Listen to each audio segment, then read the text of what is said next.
오늘 막 들어온 경제 뉴스를 따끈따끈하게 전해드리는 갓 잡은 경제 시간입니다.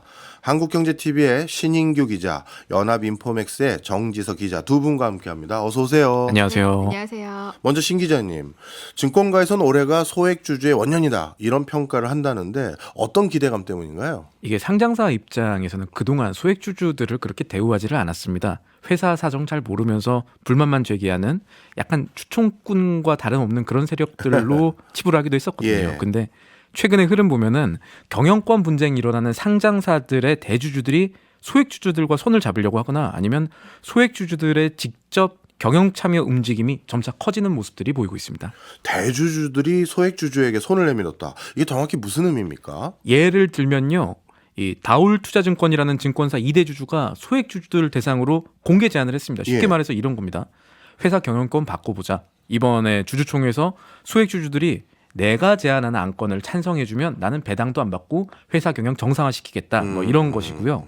또 고려아연이라고 구리나 리켈 같은 비철금속 국내 1위 하는 기업이 있습니다. 알죠. 여기도 그동안에 동업관계에 있던 영풍그룹이랑 경영권 분쟁 중인데 표 차이가 서로 크지가 않아요. 그래서 주총의 표대결을 준비 중인데 경영권을 방어하는 쪽도 공격하는 쪽도 다 소액주주들한테 우리한테 표 주세요. 이렇게 읍소를 하고 있는 모습들이 나오고 있습니다. 그런데 특이하네요. 상장사 경영권 분쟁이라는 건 어제 오늘 일이 아닌데 맞아요. 왜 최근 들어서 소액주주들에게 이렇게 캐스팅보드 역할을 요구하고 또 이렇게 소액주주의 중요성이 부각되는 건가요? 몇 가지 요인이 있는데요. 하나는 이 개인 투자자들, 소액주주들의 수 자체가 늘어난 걸로 봐야 될 것 같아요. 예. 이 주식 보면은 이 자본시장연구원 추정하는 우리나라 개인 투자자 수가 2022년 기준으로 1,400만 명 훌쩍 넘어섰습니다. 아마 올해 되면 1,500만 명 갈 것 같다 얘기들 나오는데 이게 5년 만에 3배 가까이 늘어난 걸로 추산이 되거든요. 예. 또 하나 이 소액주주들의 표를 얻으려면은 의결권 위임이라는 게 필요합니다. 예전에는 의결권 위임 받으려면은 회사의 주식 담당 직원이나 아니면 뭐 경영권 적대적 M&A 하는 쪽에서 소액주주 한 분 한 분 일일이 찾아가가지고 읍소하고 뭐 이런 일들을 해야 했습니다. 지금도 뭐 없진 않지만 요게 품과 비용 되게 많이 들고 실효성도 사실은 좀 떨어지는 일이겠죠. 근데 최근에 새로운 흐름이 하나 생겼습니다. 예. 현재 진행형이기는 한데요.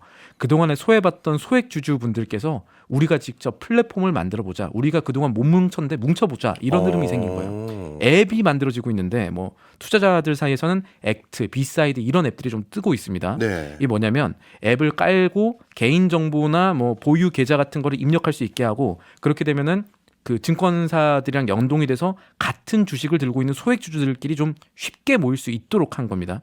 그러다 보니까 경영권 공격하려는 쪽이냐 이 방어하려는 쪽 모두 이제 플랫폼을 통한 소액주주들 표심 잡기에 나서기가 되게 쉬워진 환경이 있는 거죠. 예. 대단하네요. 이러다가 소액주주 새로운 플랫폼 때문에 여기서 뭉치다 보면 소액주주들이 아예 안건 직접 만들고 회사 이렇게 운영해라 요구를 더 적극적으로 하겠는데요? 맞습니다. 이 소액주주분들 중에도 똑똑한 분들이 많으셔서 실제로 그런 추세가 늘어나고 있는 중이에요. 이 DBI텍 같은 곳들이 대표적인데 주주연대가 제출한 이 주주 제안을 오는 3월 주주총회 안건에 아예 올리기도 했고요. 이 주주 제안들 올라온 것들이 딴 데도 많습니다. 대체로 보면은 보통은 이제 주식 환원 좀 많이 해달라 요거예요. 뭐 회사가 자사주 산 다음에 배당 소각을 해달라 뭐 이런 것도 있고 그다음에 경영 정상화. 그동안에 회사 편이기만 했던 사회이사, 감사를 주주가 원하는 사람으로 바꿔라. 뭐 이런 움직임이 이어지고 있습니다. 예. 이게 소액주주들이라고 해도 뭉치면은 강하거든요. 상법상 지분율이 3% 넘어가면 이 주주 제안 통해서 주주총회도 열 수 있고요. 이사라든가 감사 해임 청구도 가능하고 10% 넘어가면 아예 회산해달라 뭐 이런 청구도 가능한데 예. 액트라는 소액주주 플랫폼 한 곳만 봐도요. 여기에 모인 소액주주 지분율이 10% 넘어가는 데가 16곳에 달하는 상황입니다. 그렇군요. 이런 움직임을 보면 소액주주의 위상이 예전 같지 않은 건 분명해 보이긴 하는데요. 그래도 소액주주잖아요. 그렇죠. 그러면 이거 찻잔 속의 태풍으로 끝나는 거 아닌가 이런 생각도 드네요. 그럴 수도 있습니다. 그래서 소액주주들이 앞으로 이제 눈덩이는 지금 모아졌으니까 조그만 씨앗은 모아졌으니까 더 굴러서 이렇게 뭉치는 게 우리 시장의 이 주주자본주의를 정착시키는 데 필요한 일이라는 시각이 있습니다. 주주의 이익을 제일 먼저 생각하는 거를 주주자본주의라고 하잖아요. 근데 예. 우리나라는 회장님의 이익을 가장 먼저 생각하는 회장님 자본주의도 사실 아직 강하거든요. 이 소액주주 플랫폼이라는 새로운 무기가 얼마나 힘이 셀지 마치 이게 PC통신에서 인터넷으로의 전환 같은 특이점을 만들어낼지도 한번 지켜봐야겠고요.